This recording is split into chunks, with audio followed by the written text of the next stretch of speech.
la bienvenida a todos los asistentes y a los ponentes en esta sesión de webinar de El deporte como motor del desarrollo social. Yo soy Judith Hernández de Servicios a la Membresía y en nombre de American Chamber Capítulo Guadalajara, a todos les damos la más cordial bienvenida. Antes, cedo la palabra a Luz del Carmen Nájera, presidenta del Comité de Sustentabilidad y Responsabilidad Social, al igual que Brenda Gutiérrez, nuestra vicepresidenta del comité, para que presenten a los invitados. Adelante, bienvenidos. Muy buenos días, Judith. Muchísimas gracias por la introducción. Buenos días a todos. Les agradecemos mucho que se sumen el día de hoy a nuestra sesión, que personalmente me llena de mucha emoción por los invitados que tenemos y por el tema que yo he tenido la oportunidad de escuchar a Marta hablar de este tema, y no solamente con su pasión transmite toda esta intensidad de lo que se puede lograr, sino que nos abre una visión distinta a todo lo que se puede alcanzar cuando la suma de esfuerzos se enfoca en los temas de responsabilidad social. Me voy a permitir compartirle la semblanza de Marta. La verdad es que me siento muy entusiasmada de que hoy esté con nosotros. Marta actualmente es directora nacional del Consejo Coordinador de Mujeres Empresarias. Es licenciada en diseño, licenciada en Derecho y cuenta con una maestría en Criminología. Tiene una preparación enfocada al trabajo con y para organizaciones civiles, respaldada por diversos diplomados que van desde la importancia del uso de las redes sociales, así como la promoción de los derechos humanos, y un diplomado institucional y procuración de fondos. Marta comenzó su trabajo en el ámbito de las organizaciones civiles hace más de 15 años, cuando fungió como vicepresidenta de Puerta Abierta, una organización de asistencia social que tiene como objetivo construir proyectos de vida a niñas que han sido víctimas de la violencia. Posteriormente, durante 3 años, se desempeñó como consejera titular del Consejo Temático Municipal de Querétaro, en donde abordó temas de equidad de género, revisando las problemáticas a favor de la mujer, generando políticas públicas. En 2014, en un proyecto sin precedentes, reunió a instituciones de asistencia privada y asociaciones civiles bajo un solo organismo representativo, la Cámara IGNA de las Organizaciones de la Sociedad Civil del Estado de Querétaro, la cual integra a 95 organizaciones de la sociedad civil que trabajan para realizar y fortalecer las alianzas educativas y empresariales. También colaboró como columnista en el periódico Diario de Querétaro con una columna de responsabilidad social durante 2 años, con la finalidad de acercar los temas de la responsabilidad hacia todos los públicos. Gracias a su experiencia en el ámbito de las organizaciones civiles, Marta fue invitada a ser parte de las Naciones Unidas del primer encuentro Latino Impact Summit, un evento que reunió a líderes, influenciadores, ejecutivos y personalidades clave para discutir todos los retos y las oportunidades relacionadas con el desarrollo sostenible. En 2018 fue invitada como embajadora de Mar Adentro AC, nuevamente hacia las Naciones Unidas, para diseñar y presentar un mecanismo que cumpliera con los ODS y colocar a Guadalajara como una ciudad modelo y a Jalisco como estado modelo, en conjunto con diversas instancias sociales y gubernamentales. En 2015 sumó su experiencia en el ámbito del grupo OmniLife Chivas, encabezando la Fundación Jorge Vergara, organización que buscaba crear e implementar programas de desarrollo social para niños y adolescentes en las áreas de salud, educación y, por supuesto, pues el deporte.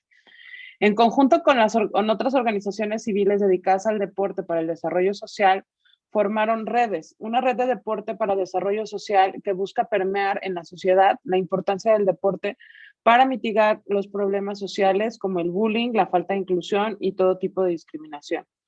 Desde el 2019 se desempeña como directora nacional del Consejo Coordinador de Mujeres Empresarias, proyecto que impulsa el desarrollo económico a través de la voz de las mujeres. Actualmente impulsa como fundadora la Asociación de Investigadoras Criminólogas y Criminalísticas de México, así como parte del Comité Técnico de la Asignación de Subsidios de la OCSC en la Secretaría del Sistema de Asistencia Social de Jalisco, y la participación como consejera en la Fundación de Educo. En el ámbito empresarial, Marta se ha desarrollado como socia de Hot Power Yoga en el estado de Querétaro y socia también de Daniel Espinosa en los estados de Jalisco y Querétaro. Así que, como pueden ver, Nuestra invitada, Marta Lazo, tiene una gran experiencia y en lo personal es una mujer que yo admiro por toda la determinación y por todo el profesionalismo con el que siempre se ha desempeñado y a quien me siento muy, muy honrada de recibir esta mañana. Brenda, te cedo la palabra. Muchas gracias, muy buenos días. Pues increíble presentación, Marta, un placer. Y gracias por estar en esta, que es tu cámara también. Y pues a continuación, a mí me toca presentar a Salvador de Anda.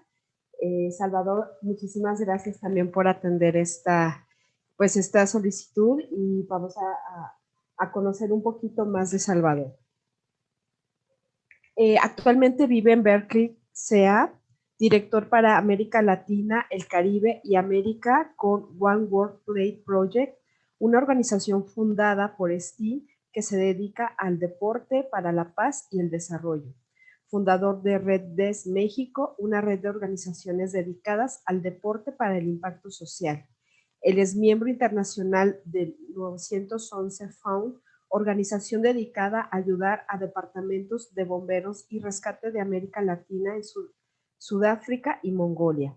Es miembro consultivo de Scholars Occurrence, organización del Papa Francisco dedicada a apoyar a la juventud. También es especialista en proyectos de cuidado a la niñez, con experiencia en proyectos en varias ciudades en México y en Colombia. Salvador, pues bienvenido y muchísimas gracias por estar aquí. Así que ponentes de super lujo y estamos muy, muy contentos de que en este comité hoy estemos tocando este tema y pues bienvenidos, el micrófono es suyo. Muchas gracias por la presentación, Luz, Brenda, muchas gracias. Sabes que es mutuo, Luz, la admiración y feliz de estar con todos y con todas ustedes. Pues agradecerles la invitación a este tema que, como Luz dice, nos apasiona, Salvador y a mí, la verdad es que nos mueve y es nuestra misión de ser. Y bueno, quisiera empezar presentándoles un poquito, aunque es un tema que seguramente ya saben, pero pues que es generalidades de la responsabilidad social, aunque nuestro tema es el deporte como motor para el desarrollo social, un tema que es tendencia en Europa, que es tendencia en otros países y que en México pues desafortunadamente va lento, pero va avanzando y nosotros nos estamos encargando de que se conozca cada vez más. Pues primero, ¿qué es la responsabilidad social? A mí me gusta manejar estas tres acepciones, que es la acepción de la ONU, que es la conciencia sobre el impacto que nuestras decisiones tendrán en la sociedad en el futuro. La definición del CEMEFI, que es muy conocida por todo el ramo empresarial, que es la obligación de responder ante la sociedad en lo general y ante algunos grupos en lo específico. Y bueno, la definición de la Comunidad Europea, que esta definición se encuentra inspirada en el Libro Verde de la Comunidad Europea, que quiere decir que la responsabilidad social es el compromiso que tenemos todos por nuestros impactos en la sociedad. ¿Cuántos tipos de responsabilidad social hay? Muchas veces escuchamos de responsabilidad social, pero no sabemos que existen estos tipos. Es la responsabilidad social individual, la responsabilidad social universitaria, la ambiental, la gubernamental y de la que quisiera ampliar el día de hoy, que es la responsabilidad social empresarial. A nosotros generalmente cuando nos preguntan a Salvador y a mí que si les podemos dar alguna asesoría para revisar sus programas sociales o diseñarlos o buscar una mejor manera de tener un impacto social, siempre sentimos un poco de resistencia por parte del empresariado. ¿Por qué? Porque inmediatamente preguntan, ¿cuánto me va a costar? ¿Voy a necesitar más gente? ¿Me va a demandar más tiempo? Y bueno, ¿para qué la necesito? Generalmente hay un miedo al compromiso ante la responsabilidad social. Y nosotros lo que decimos es, bueno, no es tan grave. Muchas veces estamos ya haciendo acciones sociales que no nos estamos dando cuenta que estamos ya impactando de una manera importante y que ya se pudieran empezar a reportar ante las diversas instancias para en algún momento tener algún tipo de certificación. Siempre nos encontramos con estos errores y obstáculos que, como les comentaba, es el miedo al compromiso, decir, bueno, ¿qué tanto tengo que hacer? Otro de los errores comunes también es que aíslan el departamento de responsabilidad social de la empresa y lo ven como, bueno, la fundación, los de allá, los que viven en sus sueños, los que viven en otro mundo. Y es de los errores más graves. La responsabilidad social debe estar alineada a la empresa, a su ADN, para que funcione y tenga realmente un impacto en la sostenibilidad de la empresa. Otro de los errores más comunes es no documentar lo que ya se está haciendo, porque como les comentaba, muchas veces tenemos ya prácticas de responsabilidad social importantes que no las tenemos visualizadas y tampoco las tenemos documentadas.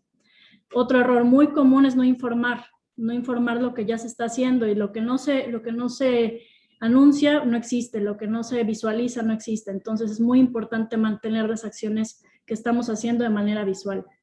Aprender de los errores, que ahorita vamos a andar un poco en ese tema, qué sí y qué no. Siempre es tiempo de manejar y cambiar de rumbo. La planeación estratégica siempre es dinámica y siempre hay manera de retomar el camino.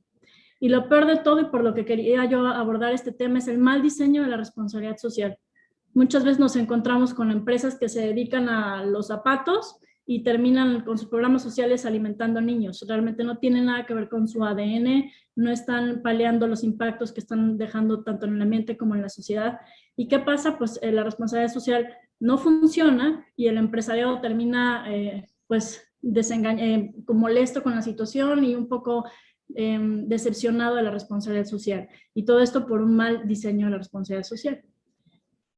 ¿Qué caminos tenemos para la responsabilidad social? Pues bueno, recordar siempre que lo importante es que debe ser responsabilidad social tanto interna como externa.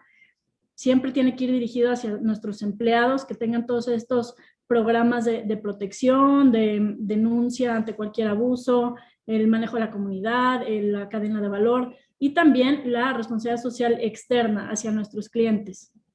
Hay unos caminos muy interesantes, CEMEFI, que imagino que muchos de ustedes ya lo conocen, que nos ayuda a irnos certificando, el Pacto Mundial y el ISO 26000, que a mí es de los que más me gusta. Y bueno, la idea es ir avanzando poco a poco para ir teniendo estos beneficios. Como les contaba, el tema, sobre todo, ir asegurando la sostenibilidad de nuestra empresa. ¿Y por qué quería tocar este tema? Porque hay programas sociales que de plano no funcionan. ¿Por qué no funcionan? Porque todo debe ser un traje diseñado a la medida para cada empresa. Cada empresa tiene que ver a qué se dedica, también los gobiernos y de manera individual. Tu responsabilidad social tiene que tener un diagnóstico, una investigación para que realmente funcione. Yo tuve una experiencia, pues la verdad muy triste, hace, ¿qué serían? Como 14 años trabajando en la Sierra de Guerrero. Llevábamos a través de una fundación que se llama Aprendes, paneles solares a comunidades vulnerables. Estaba en Guerrero, pero hasta la sierra, hasta arriba, era una hora en camión, otra hora caminando y escalando en plena sierra. Ellos ni siquiera hablaban español. Era una comunidad que tenía la característica que en Guerrero son bastante guerreros, como lo dicen. Se peleaban y se separaba el núcleo familiar y cada vez iban más arriba y cada vez había menos servicios. Por lo tanto, clima más difícil para ellos y condiciones más adversas.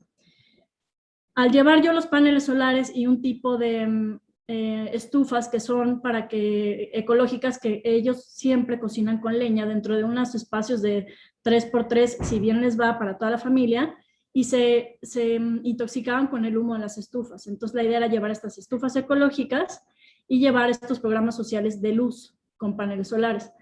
En el camino se nos cruzó un candidato que quería llevar un programa social muy interesante, que es un programa social que todavía está activo, que es muy bueno siempre y cuando esté bien aplicado, que se llama Piso Firme. Está todavía vigente en todos los estados.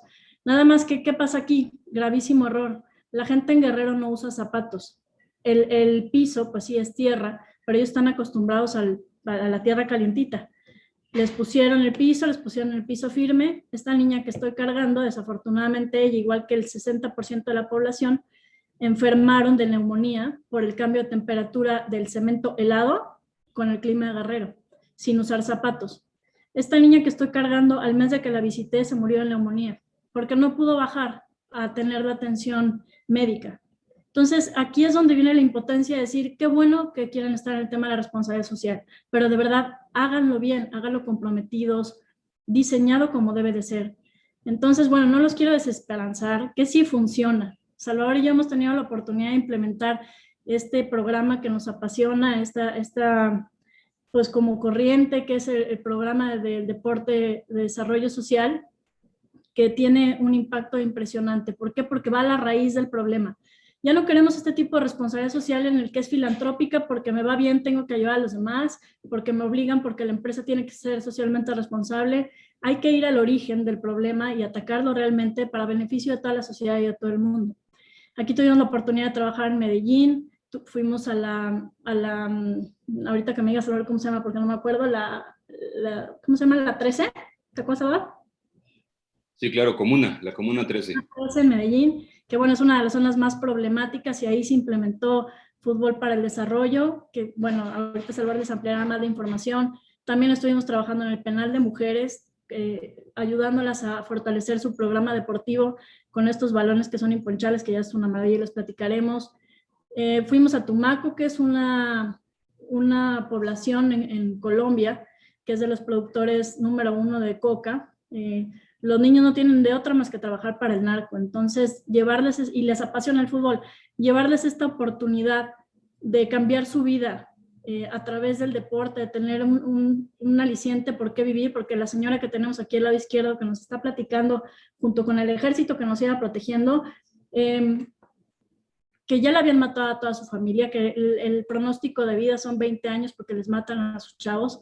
Llevarles estos programas sociales son cambios de raíz realmente, y aquí no es de que porque qué bueno soy, ¿no? O porque soy asistencialista. Aquí de verdad son programas que cambian la vida porque están bien hechos y bien diseñados. Entonces, bueno, esto es lo que les quería yo por mi parte compartir, y le quiero ceder la palabra a Salvador, que es el experto en el tema, para que nos platique un poco de fútbol para el desarrollo social. Gracias. Gracias, Marta. Sí tienen la presentación, ¿verdad? Sí, sí. Ok. Bueno, a mí me gusta empezar siempre, la plática esta con una pregunta que es básica, ¿no? O sea, ¿por qué jugar? Antes de todo, queremos dejar muy claro que el tema ese 4D se le llama Sports for Development, no busca ser futbolistas. O sea, lo que buscamos nosotros es utilizar simplemente el fútbol como una herramienta para construir al sujeto social. Y es muy interesante este tema del por qué jugar. Normalmente, cuando nosotros pensamos en juego, pensamos en una actividad nada más que hacen los niños en lo que crecen y ya hacen algo útil, ¿no? Digo, de alguna manera inconsciente tenemos esa idea en la cabeza. Cuando los niños andan jugando así como que, qué bueno, para que no estén dando lata, entonces tenemos una concepción equivocada de lo que significa realmente el juego. O sea, en el juego es en donde aprendemos a vivir. Y cualquier cosa que hacemos en algún momento de nuestra vida la aprendimos jugando, ¿no? Ya sea de niños, de jóvenes o incluso de adultos. Nunca hay que dejar de jugar, ¿no? Este tema es muy importante. Entonces, esa es una idea que es muy importante que realmente trabajemos en ella, ¿no? O sea, ¿por qué jugar? Obviamente, nos pasamos por favor al siguiente slide, ese es. Miren, un niño muy bonito ahí de una foto que tomamos en Brasil, ahí en el Amazonas. Jugar es un imperativo biológico, es decir, ¿por qué los gatitos se la pasan todo el día jugando y se pelean y brincan uno encima de otro? Y bueno, pues porque así es como aprenden a sobrevivir, a pelear, ¿no? No hay manera en la que tú puedas aprender a tener un desarrollo sano, físico o mental, si no juegas. Y además esto es algo bien interesante porque está muy documentado. Uno de los muchos estudios que a mí en lo particular me tocó leer y me llamó la atención fue un estudio que hicieron en Rumania, ¿no? Después de toda la época posterior a la Guerra Fría, se pusieron a hacer un estudio de por qué los países, en todo lo que fue el antiguo bloque soviético y algunos de los países que fueron comunistas, aunque no fueran parte del bloque soviético, por qué no estaban progresando.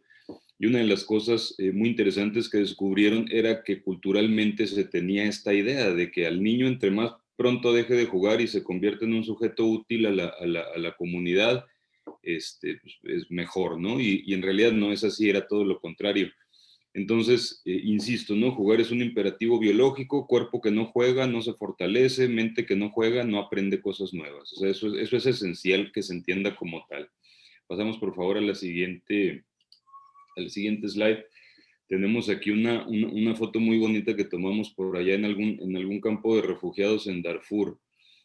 Nosotros nacemos como una iniciativa de Sting y de un grupo de cantantes británicos que se pusieron a ver cómo podían apoyar campos de refugiados cuando estaba la guerra muy fuerte en Sudán del Sur.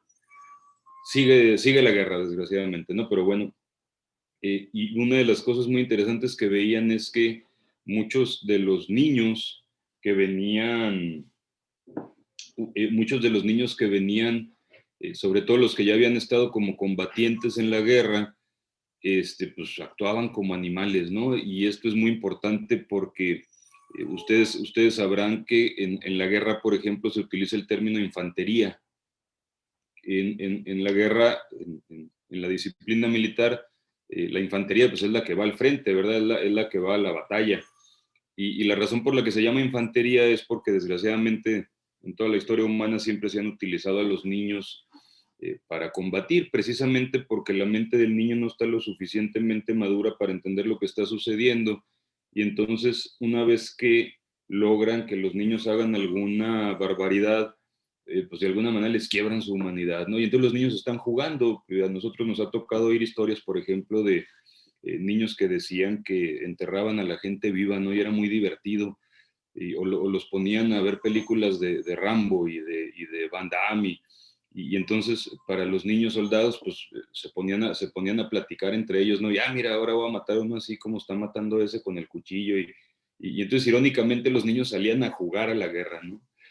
Y lo único que lograba que de alguna manera los niños recuperaran poco a poco su humanidad era precisamente el ponerse a jugar, ¿verdad? Les podían llevar psicólogos, les podían llevar psiquiatras, sacerdotes, nada de eso funcionaba. Lo único que funcionaba era que poco a poco los niños empezaran a jugar, empezaban a soltarse y eventualmente, bueno, ya podías siquiera pretender empezar a darles algún tratamiento que los ayudara a salirse de ese infierno mental al que los llevaba la guerra, ¿no? Y ese es el origen de nuestro proyecto, es así como nacemos nosotros, como recuperación de trauma es prácticamente lo único que funciona. El juego, insisto, nosotros no vemos el fútbol, en este caso, cualquier otro deporte, trabajamos con muchos deportes, pero principalmente el fútbol no lo vemos como un deporte, sino como una terapia, ¿no?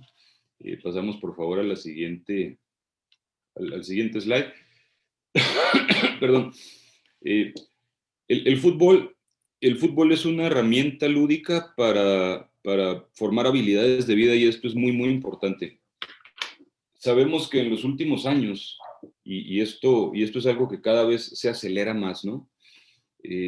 La tecnología, por ejemplo, ha afectado mucho la manera en la que educamos a nuestros hijos, pero aparte hay una dinámica social en la que muchos de nosotros tuvimos la fortuna de que nos educaran nuestros padres. Digo, afortunadamente todavía queda quien tenga quien esté en esa situación, ¿no? De que pueda crecer en familia. Y obviamente, bueno, pues lo que era la familia nuclear antes, ¿no? Cuando yo era niño siempre había una tía o inclusive hasta las vecinas ahí le jalaban a uno las orejas cuando andaba haciendo travesuras. Sin embargo, sabemos que eso ha cambiado y una de las principales razones por las cuales esto ha cambiado tiene que ver con la nueva dinámica laboral en la que la mamá sale a trabajar porque ya no le queda de otra, ¿no? Entonces, obviamente esto ha tenido una serie de consecuencias y una de las principales consecuencias es que tenemos una serie de deficiencias formativas muy importantes. Como decimos en México, ¿no? La educación se mama. ¿Y qué pasa cuando no hay familia? Pues efectivamente no hay educación. Hay una serie de hándicaps en el tema de formación del sujeto social en las que pues, tenemos niños que cada vez saben menos comunicarse con los demás, cada vez están más encerrados en sí mismos, cada vez tenemos menos habilidades sociales y sobre todo lo que vienen siendo habilidades blandas, lo que se conoce como habilidades blandas, que viene siendo pues, el saberte comunicar con los demás, el respetar a los mayores y toda esa serie de deficiencias formativas de las que hablamos mucho, pero es muy difícil saber qué hacer, ¿no? Tenemos, obviamente, dentro de esta nueva dinámica social, la pedagogía moderna es una búsqueda constante, pero dos de las cosas que se han encontrado que han sido eficaces a la hora de buscar llenar esos espacios que deja vacíos la falta de vida familiar han sido el arte y el deporte. El arte nos ayuda a generar una serie de conocimientos y de habilidades blandas de vida, lo mismo que el deporte, porque nos puede enseñar muchísimas cosas el deporte si sabemos utilizarlo y si tenemos las herramientas adecuadas, ¿no? El deporte nos puede enseñar muchas cosas como comunicación, trabajo en equipo, respeto, puntualidad, etcétera. No más que, bueno, pues obviamente se necesita saber utilizar esas herramientas en el juego, y eso es a lo que nosotros nos dedicamos. Hay una serie de proyectos muy interesantes que nos ha tocado visitar, que por ejemplo utilizan el teatro, que fue de hecho una de las herramientas formativas que utilizaban los griegos hace 2000 años, ¿no?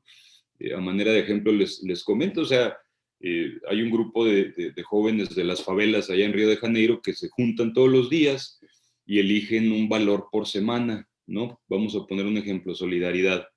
Entonces, durante la semana se trabaja con los jóvenes para que aprendan a escribir, que obviamente el tema el tema del conocimiento del idioma y todo esto es una de las grandes deficiencias formativas que se tienen ahora. Entonces, ellos mismos escriben su obra de teatro, ¿no? Y luego hacen sus disfraces, todo el tema de tramoya, y el viernes presentan. Entonces, para ellos es muy divertido, y lo interesante es que tú aprendes haciendo.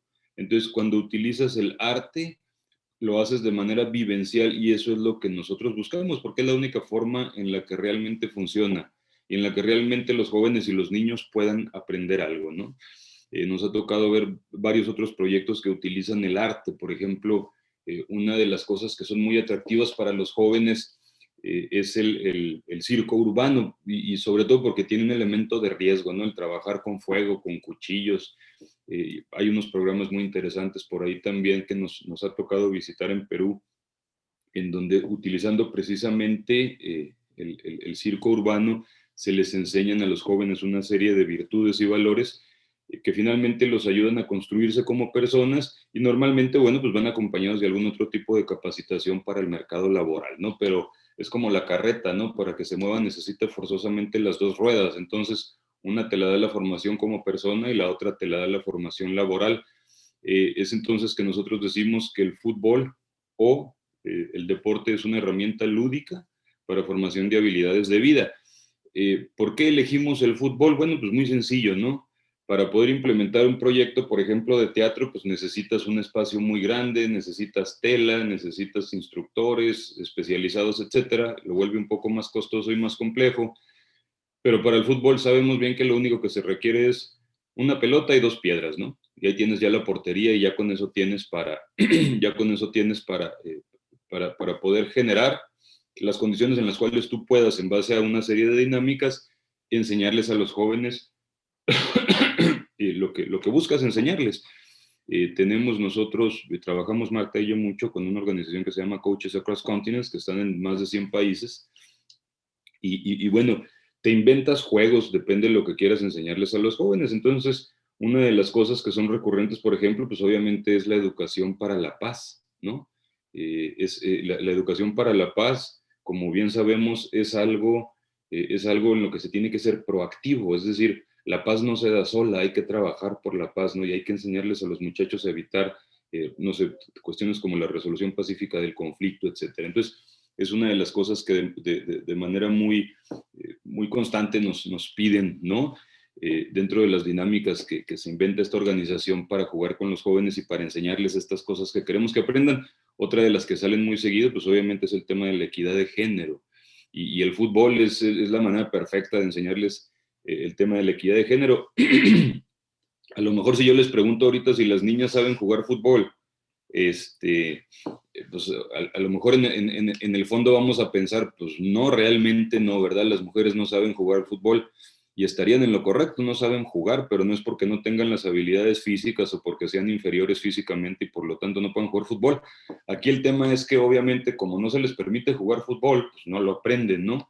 Entonces, ¿cómo le enseñas esta lección a los niños? A mí me ha tocado estar en algunos pueblos mayas, tanto en México como en Guatemala.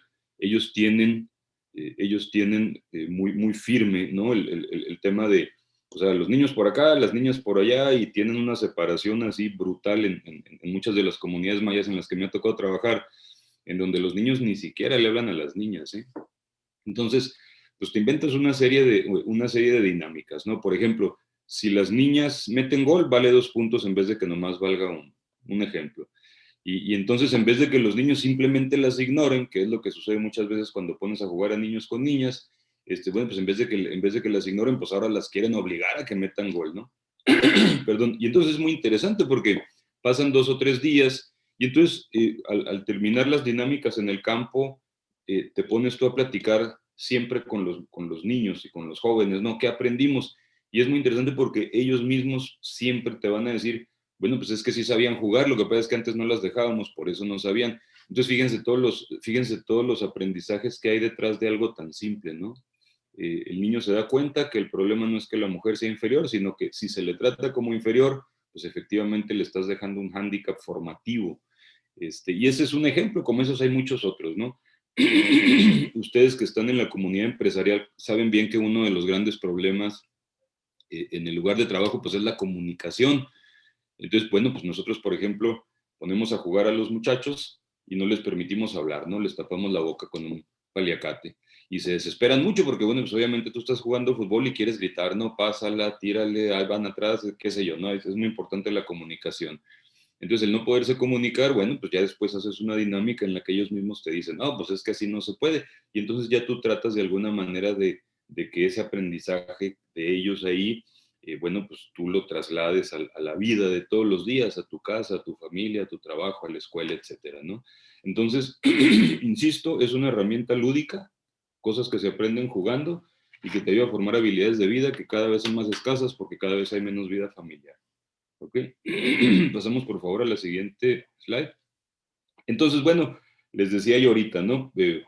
¿Cuál es el poder de una pelota? Es decir, ¿qué tiene que nos vuelve locos, ¿no? La pelotita, y ahí están los señores el fin de semana que no se despegan de la televisión viendo el partido de fútbol y los niños jugando.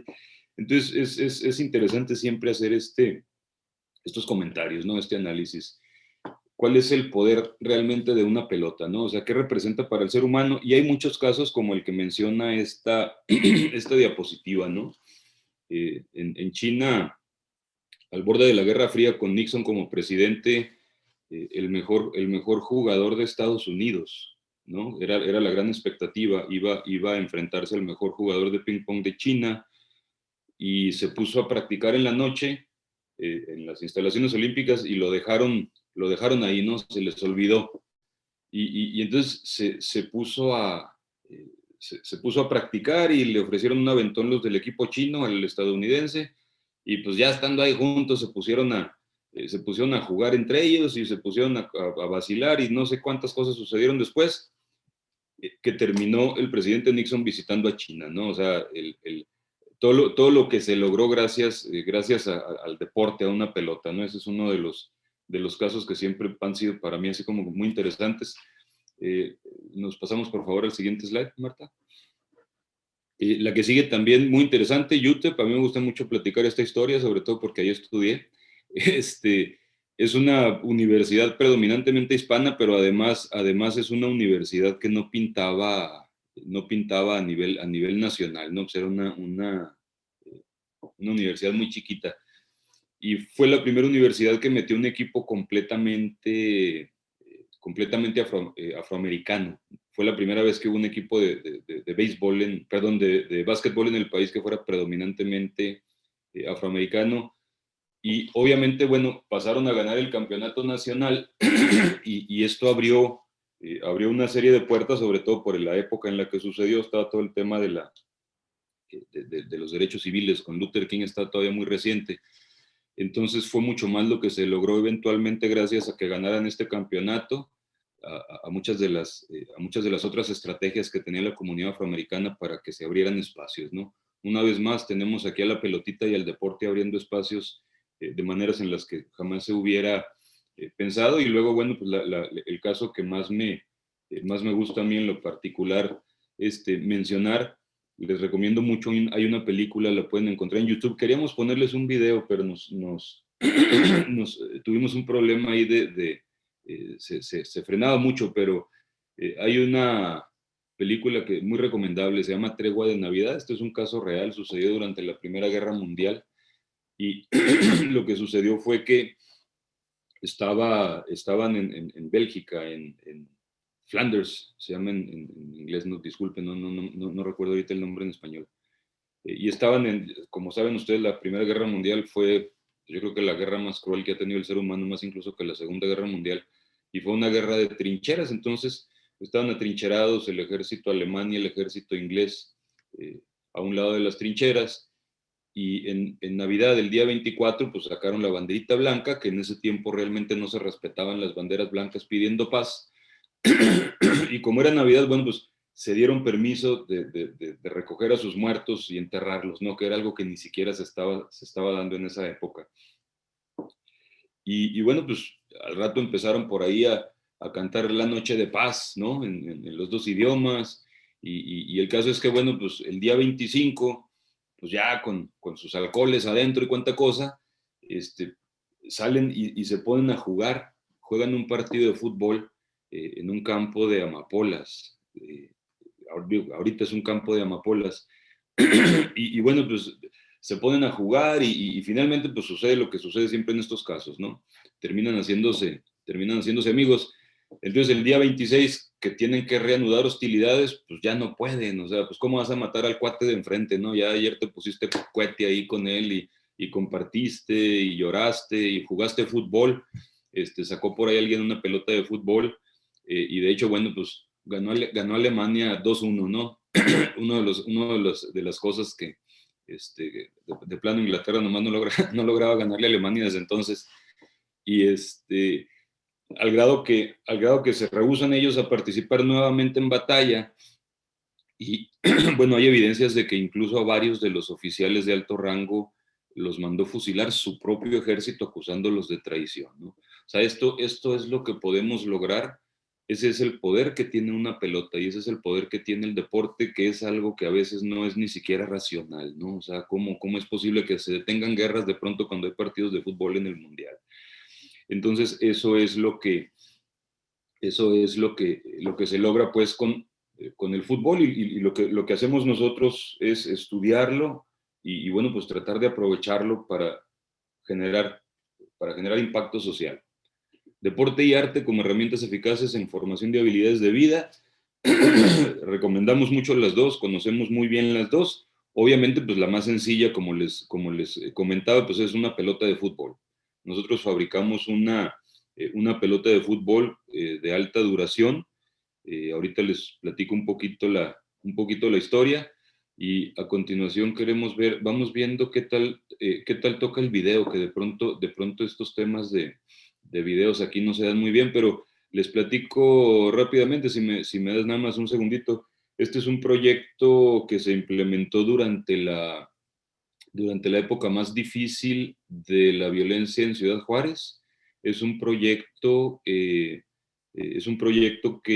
busca, por un lado, formar habilidades de vida en los jóvenes y por otro lado, darles capacitación técnica para que puedan obtener un empleo. Entonces, vamos a ver si se ve bien. ¿Lo ponemos, por favor, Marta?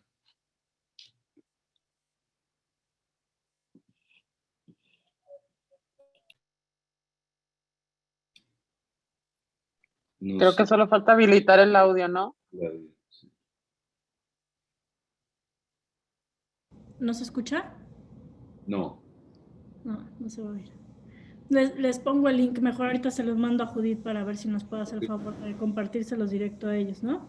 Claro, claro, sí, de hecho ahí está, Pero tiene subtítulos, igual y lo podemos, si no dura mucho, o como no, no, dura un par de minutos. Si quieres ponlo, nada más nos enfocamos en los subtítulos. Afortunadamente sí está subtitulado.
Listo, gracias. No sé si se fijaron ahí casi al final del video hubo una escena en la que va uno de los muchachos con la pelota en la mano. Es una de las dinámicas que les ponemos a los jóvenes, es decir, normalmente los jóvenes no están muy de acuerdo en seguir reglas, ¿no? Sobre todo jóvenes de comunidades vulnerables. Todo lo que tenga que ver con reglas, lo sienten como una imposición. Entonces, nosotros los metemos al campo de fútbol y les decimos, hoy no hay árbitro, ¿no? Hoy pueden hacer lo que quieran, no está el árbitro.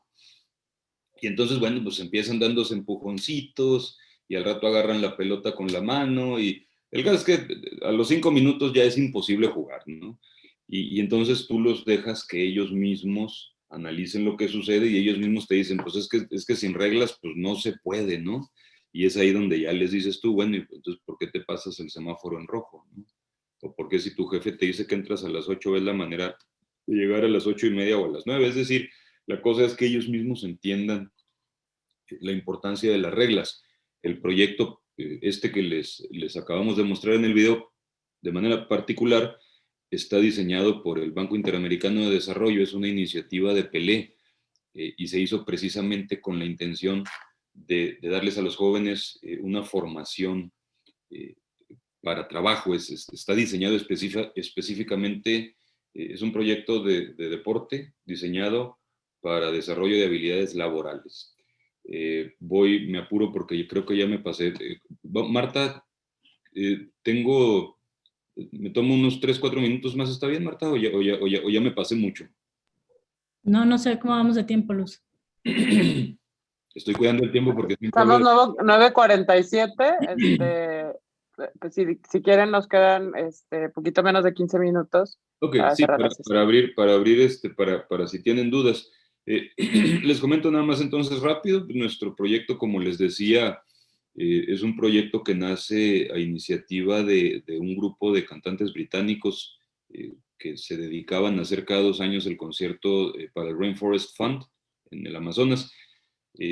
Participaban normalmente pues, Elton John, Bono, Bill Joel, y Sting, ¿no? Era el que lideraba todos estos esfuerzos. Entonces son ellos quienes dan inicio a nuestro programa y arrancamos nosotros en el año 2010 porque había una serie de esfuerzos que se estaban llevando a cabo para sacar adelante unos campos de refugiados en Darfur y los balones que les enviaban pues les duraban 5 minutos, ¿no?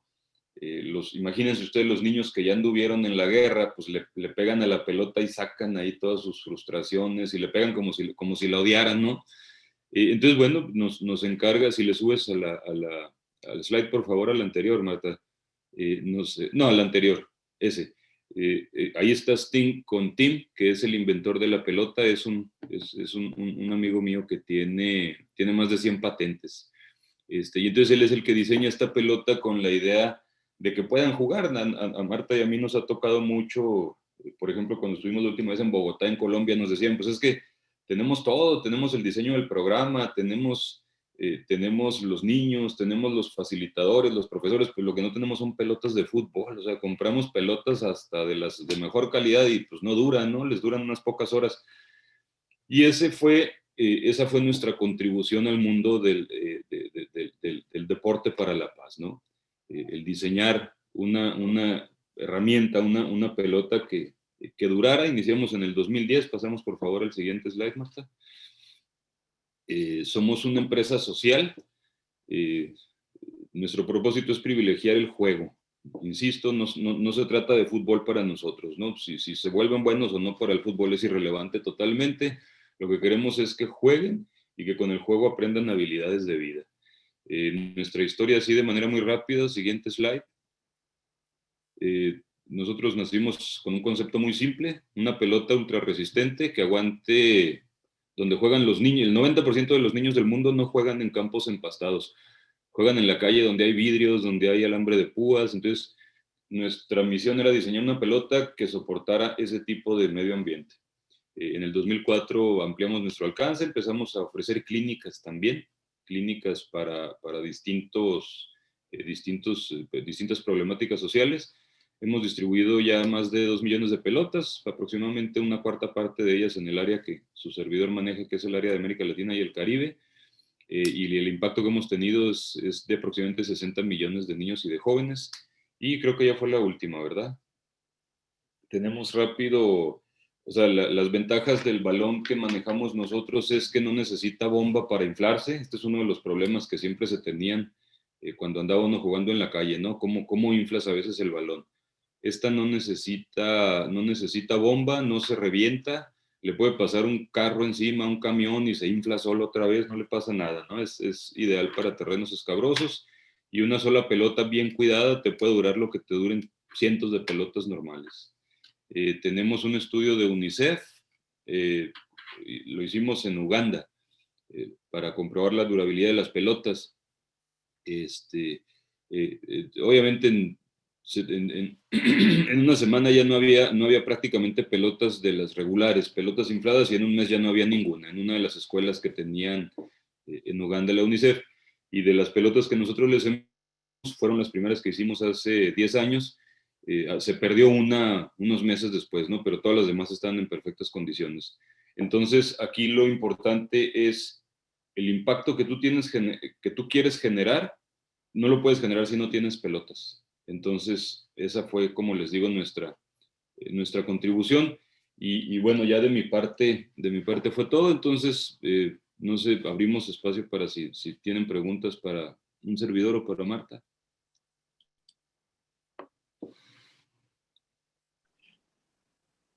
Sí, claro que sí, Salvador, muchísimas gracias. Dejamos abierto el micrófono para preguntas, pero en el Inter a mí me gustaría compartir un par de reflexiones con las que yo me quedo de esta charla que me parecen sumamente importantes.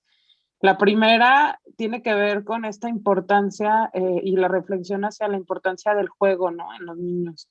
Creo que hoy más que nunca, frente a todos los efectos de la pandemia, que han sufrido tantos cambios en su vida, tanta reducción en las oportunidades, en muchos de ellos cambios en su dinámica familiar, ¿no? En su estabilidad familiar, ¿no? Porque no solo la parte económica, sino con la pérdida de familiares, esto ha sido algo importante. Y cómo los niños pueden cambiar la manera de desenvolverse a través de estas dinámicas, ¿no? Y así como la relevancia de fomentar proyectos de este tipo que pueden realmente cambiarle la vida a un niño para que en lugar de tomar una pistola o de ejercer violencia, jueguen con un balón y descubran y aprendan a utilizar su cuerpo como desarrollando la creatividad y el manejo de sus emociones y de otros temas. Me parece sumamente relevante. No sé, abro el micrófono. ¿Alguien que nos quiera hacer alguna pregunta? O en el chat, no sé, Judith, si tú alcanzas a ver. No, todavía no hay nadie que pregunte algo, pero estamos abiertos a sus dudas, inquietudes. Bueno, yo por mi parte, me encantó la parte de presentaciones y esta pregunta va más dirigida a Marta, que en el primer contexto que comentaste que las empresas a veces nos enfocamos a regar arbolitos, a hacer carreras y eso ya nos hace socialmente responsables, ¿no? Y se me hizo muy interesante el tema del pavimento, donde a veces no nos fijamos que hay situaciones que van a empeorar un modo de vida de las personas, ¿no? A lo mejor yo digo, voy a poner mi empresa en tal lugar y para ser buen vecino, pues voy a pavimentar, voy a hacer esto y estamos alterando hasta un ecosistema. Marta, ¿cómo llegamos a las empresas y cómo hacemos esa conciencia que la responsabilidad va más allá de tener un área verde, de estar en pro de lo ecológico, ¿no? Porque creo que esto es un tema más a fondo. Pues como todo, con cultura, empezar a permear estas informaciones, que la responsabilidad social va más allá de plantar un arbolito o ser filántropo, como decíamos, porque la vida me premió y porque soy agradecido, no, o sea, es una responsabilidad, como dice la frase, de todos, y yo creo que acercarnos a las empresas con esto, con la conciencia de hacer un diagnóstico, a qué te dedicas, cuál es tu core business y cuál debe ser el ADN de tu empresa alineado a la responsabilidad social. Por eso sí es importante también que se acerquen a gente profesional, porque mucha gente dice, ay, mi tía tiene una fundación y se ha dedicado toda la vida a eso, ella nos puede hacer el programa, pero pues no, la responsabilidad social ha avanzado mucho, ya es todo un tema, ya hay profesionales expertos en el tema para evitar todo este tipo de errores que pues son graves, y tenemos otros muy graves. Salvador tiene ahí un ejemplo dentro de los balones iban a ser pelotas de cricket, ¿no? En India, pues resulta que dejaban sin trabajo creo que a todo el país por estar haciendo un tema social. Entonces hay que pensar muy bien cuál es el impacto. Igual también con los terremotos, nosotros en la Fundación de Chidas y OmniLife donamos muchísima agua, nada más que resulta que le quitamos todo el trabajo a toda la gente que vendía agua. Entonces terminamos donándole a ellos el agua para que la pudieran vender. Entonces sí es hacer pues un estudio y una conciencia bien de cómo se aplican los programas sociales. Muchas gracias. Por aquí tenemos un comentario de Miguel Zavala. Dice, excelentes presentaciones, muchas gracias. Extraordinario el proyecto de fútbol. Muchas gracias, qué bueno que les gustó y bueno, pues creo que es una de las cosas más importantes que podemos hacer en un país futbolista como México, ¿no? Que bueno, prácticamente en todo el mundo, si a los niños nos engancha tanto el fútbol, bueno, pues vamos aprovechando para hacer cosas buenas con él y que no sea, porque también obviamente el deporte tiene su lado oscuro, ¿no? Los hooligans y dicen que hay dicen que hay unas cosas de las cuales nunca se debe de hablar en familia. ¿Cuáles son? ¿Y qué? Familia, de gobierno, de política. Política, religión No, y de fútbol. De fútbol, ¿no? Que uno le vaya a las Chivas y otro a la América, se agarran del chongo. Entonces digo, sí tiene su lado, sí tiene su lado negativo. Entonces, bueno, pues como con todo en la vida, ¿no? Hay que buscarle el lado positivo y aprovecharlo. La verdad es que yo le tengo mucho fe tanto al arte como al deporte. Lo que pasa es que, insisto, ¿no? El arte, bueno, pues es costoso, es complicado, no siempre hay quien lo sepa hacer, pero qué bueno que les guste y bueno, pues que lo podamos hacer crecer más aquí en México. Les comento muy rápido, Marta y yo estuvimos buscando, cuando fundamos la red Deporte Social en México, estuvimos buscando apoyos, nos invitaron a una reunión en Bogotá, y nos contactaron de una universidad en Alemania para ofrecernos unos cursos de posgrados precisamente en Deporte para la Paz. Es la mejor universidad en deporte y política en el mundo, la Universidad de Colonia en Alemania. Estuvimos buscando y no encontramos en México nada de fútbol para impacto social, no existe, una maestría, una clase, ¿no? O sea, estamos en pañales en México, es algo que necesita muchísimo impulso. Nosotros tenemos por ahí algunos ofrecimientos voluntarios de parte de la Universidad de Colonia en Alemania precisamente para apoyarnos con eso, pero sí nos sorprendió realmente que no encontramos, o sea, una maestría que al menos de manera tangencial tocar el tema de deporte para impacto social no había en México, ¿no? Entonces sí es mucho el camino por recorrer todavía en esta área. Tratando de quitarme. Oye, una última pregunta que yo sí tendría. ¿Cómo, o sea, tenemos, y nos quedan poquitos minutos, pero existe la convicción de pronto de que las empresas pequeñas, ¿no? Que este es un tema para las empresas grandes o para los empresarios así con mucho capacidad económica. Pero yo creo que cuando se trata de sumar en pro del desarrollo sostenible, todos los esfuerzos suman. ¿Cómo podrían ustedes considerar que los medianas o pequeños empresarios pueden sumar a este tipo de proyectos?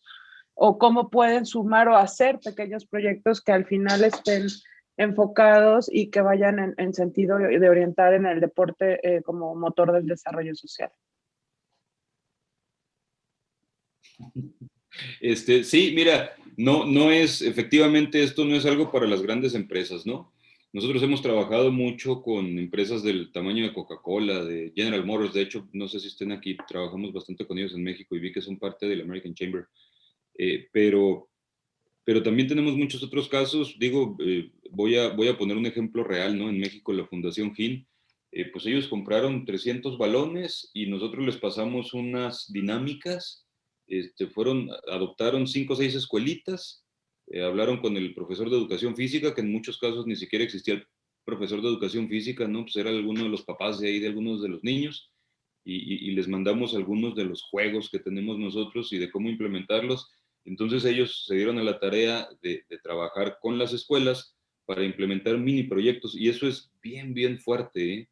De hecho, toda la nueva dinámica de muchas organizaciones de las más eficaces a nivel mundial, y les pongo un ejemplo: Jane Goodall, Shoots and Roots, su fundación nueva, ya no tiene nada que ver con chimpancés, esta tiene que ver con mini proyectos en las escuelas. Y les digo muy rápido porque ya sé que ya nos quedamos sin tiempo, pero el problema más grande que tenemos en el mundo no es ni el calentamiento global ni la violencia, es la desesperanza.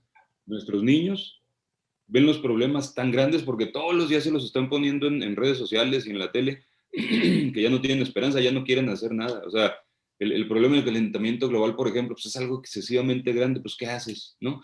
Entonces, lo que hacen, o una de las nuevas tendencias muy, muy fuertes precisamente en el terreno,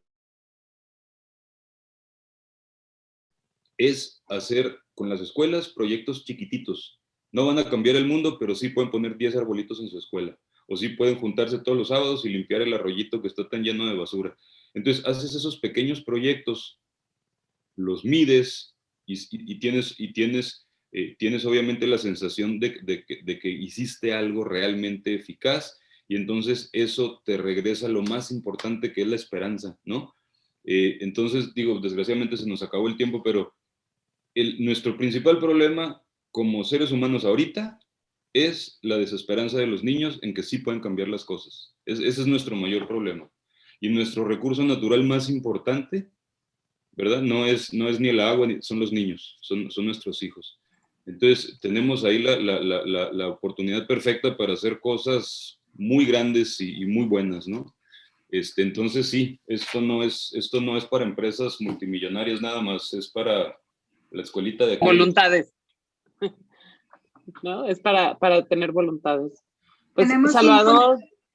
Vamos. Un comentario de Marta Patricia, dice, ¿nos pasan los datos para compra o donación de balones y compartir programas?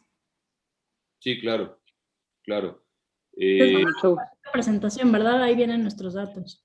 Sí, en la presentación, obviamente, ahí está el teléfono de Marta es de Querétaro, de México, y el teléfono mío que está en la presentación es de Estados Unidos, por si gustan buscarme.